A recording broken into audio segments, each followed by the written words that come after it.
Viewers, आज का English word है बिल्ड।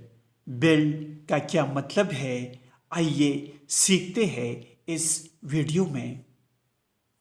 बिल्ड का मतलब है ताबीर करना, बनाना, बनावट या साख्त। आइए इस वर्ड को सेंटेंसेस से समझ लेते हैं। If you build, a day will come. अगर आप इसे बनाएंगे तो वो आएंगे।